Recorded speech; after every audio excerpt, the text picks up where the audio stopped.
Welcome everybody back to Boosted Forwards. You guys have a good morning, good afternoon, and good night.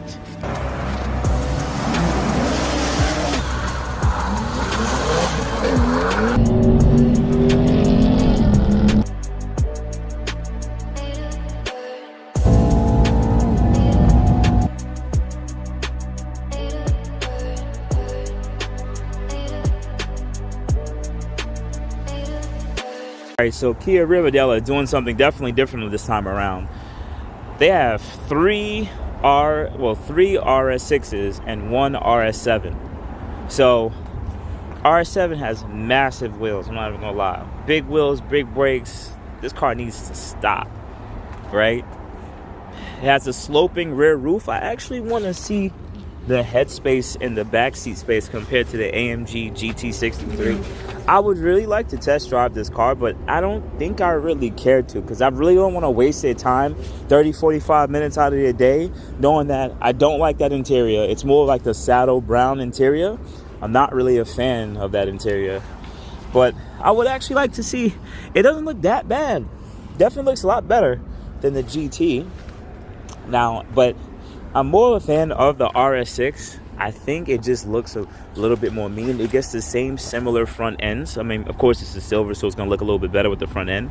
But also, they both still have the rear arches. But then there's something about the trunk, the hatchback trunk, that just looks super dope. I think these doors are open. Let me see. This door might not be open. Let's see. Okay, this door is open because I'm looking at the mirrors and everything. Let me see if I can get in the car. They all have similar spec. This one is the saddle brown spec like that one. I don't like that spec, but I like these wheels. These wheels look really fire on that one. Oof, that offset must be crazy. Damn, this is 3 sets of different OEM wheels here. They're not playing with the Audis, but which one would I? They both are black. They're both black, but one just has a little lip kit that they added. Yeah, this one seemed like that. Whoever had it added a little lip kit. This one has a crack in the windshield, so we'll sit in a cleaner looking one. I think this one's open. Let's see. Let's check it out. Nope, it's locked. Can't get into that. Let's see if the back seat's open. Nope. All right, so this one's open? Nope. All right, so I guess we get in that one. We get another one that no one cares about. I thought the mirrors would have folded or closed by now, but I guess they're not. They're manual. Okay, maybe so. Nope, locked. This one's open? Yes. All right, so let's take a look. This might be somebody's car, to be honest. Does it have plates on it? Let's see. Nah, no plates. All right, the car does have soft clothes, though. Let's take a look at it. Just take a look. I don't want to scratch anything. Let's take a look at this car. See if this is a car that we would definitely consider. And can I see myself in a car like this? Take a look. All right. Yeah, guys, thank you for hanging out with me, man. I really appreciate this so much. All right. So, sitting in the RS6. The RS6 black on black with the red stitching. What I got to say is, after being a lot of Benzes and BMWs, these seats are a lot firmer than I thought they would be. They are a lot more firmer, but even the other Audis, A4s and A6s, they make the seats a lot more firmer. Now, sitting in this car, I'm not gonna lie, I could feel it, I could see it. The seating space, the look, the area, the rear mirror is very, I like the mirror. Look at that. That mirror is actually kind of small. Now, driving position and everything, this is actually not bad. Like, I thought this would be kind of like whack. Like, I'm being honest with y'all. It's like, I haven't owned an Audi yet, right? But my boy had Audis, whatever, right? He's still an Audi guy. It's like, Mercedes is really luxurious, right? Then BMW is, I think, way more simple. I think they're simple in the way that they have everything set up, right? From the newer cars, right? And it seems like Audi's like kind of in between that, right? I'm going to show you guys. Now, I don't like the 2-screen thing here, but I like that it's more down here rather than up here. over the years. It seems like they put it here, which is more integrated into the dash, and then they have it down here for climate control. I rather them had just made this area down here just with a little bit of buttons, and then like maybe more cubby space. But other than that, it's a lot of room here, and this would probably be my driving position. Like I'm putting this into my driving position. Let me see if I can move this up and back and forth. I guess I would have to turn the car on to do it. This should be the way to move it, the steering wheel. Okay, I guess because the car doesn't have the key, it's this way. But I could probably move the steering wheel a little bit more closer to me. And yeah, I'm not gonna lie. I like this, just how this feels. I'm not gonna lie to you guys. I like how this feels. I'm shocked. And then you get the two panoramic sunroofs, one here and then one in the back. I would have, but these cars don't get much, like, I think they get like executive package and stuff like that. But other than that, like, there's not too much craziness going on in these vehicles. Like, they're very simple too, kind of like the BMWs. Like BMW, Mercedes have so much different packages and things to add on. BMW does something very similar with the executive package and everything, and I get that. But like, yeah, at this point on, like, it's just, this is where we're just at right now when it comes to this. But it's specifically, I'm digging it. I'm absolutely digging it. Here's the most important part, right? We're gonna go sit in the back seat. Now, you guys know that I'm really big on cars in the back seat because I just like my passengers to be comfortable. If I ever want to have some fun in the back seat, I have it there too, if you know what I mean.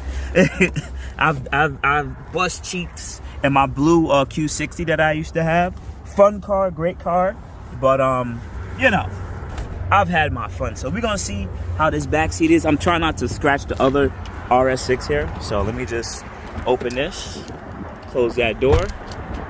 All right, let's see if I can get in the back seat of an RS6. All right, sorry guys, it's hard for me to get in because there's a car there. All right, now, not as spacious as I thought it would look like or it would be. So, close the door. All right, this is where I'm at. Now, yeah, these rear seats need a little bit more reclining, to be honest with y'all. They're like very almost 90 degree, slightly arched, but it's really not the best, like, comfortable place to be. Now, my knees straight forward. Most guys are going to sit like this, but I'm 190 pounds at about 6'1".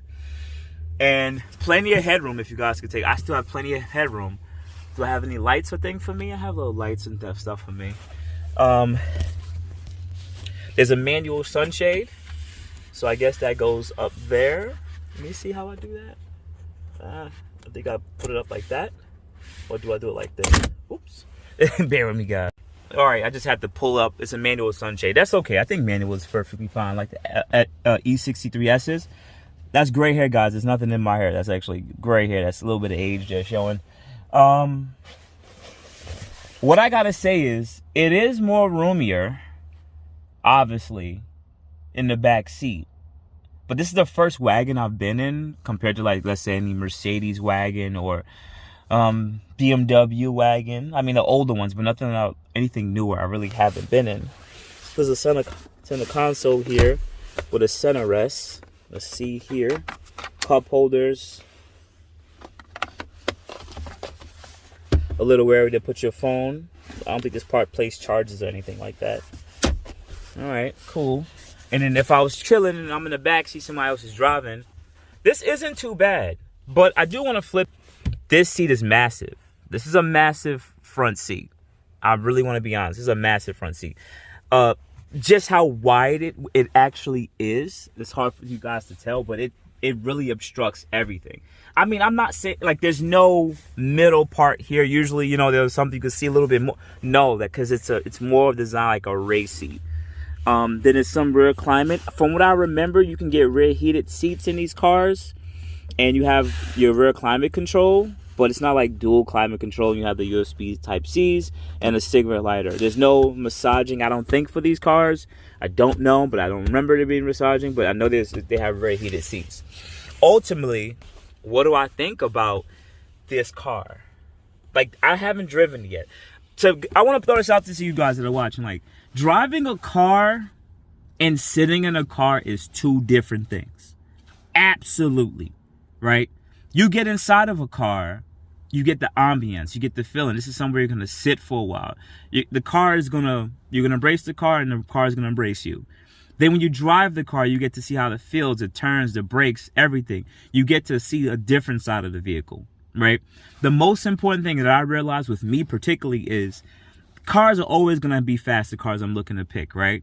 But the biggest and most important thing is, to me particularly, is how spacious the car is, how comfortable the car is for my lifestyle where I am right now. And this is actually not too bad.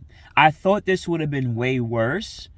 The RS, seeing how this is right now, I'm looking at the RS7 there, and I'm just like a more cut roof line, kind of like the GT63s, and probably without the rear trunk space. If this car had slightly reclining seats, even if it was manual, like manual reclining seats, it would be a little bit better for a tall person like me, like 6'1". Just because it's too much, like I'm sitting like at a 90-degree angle. Not some cars, and not all cars do that, but that it actually does give that feeling. And I thought this would have been that bad, but it really isn't, because I still didn't have my driving seat to where I would need it to be. I know that probably I'll push this back seat up a little bit more forward, because I want the steering wheel to be up a little bit more. So I actually was just pushing it all the way back, but it was unnecessary. I could push this forward at least another maybe 3 or 4 inches. So ultimately, this is actually not a bad place to be. I thought this would have been different, but it actually really isn't. So shout out to RS6s.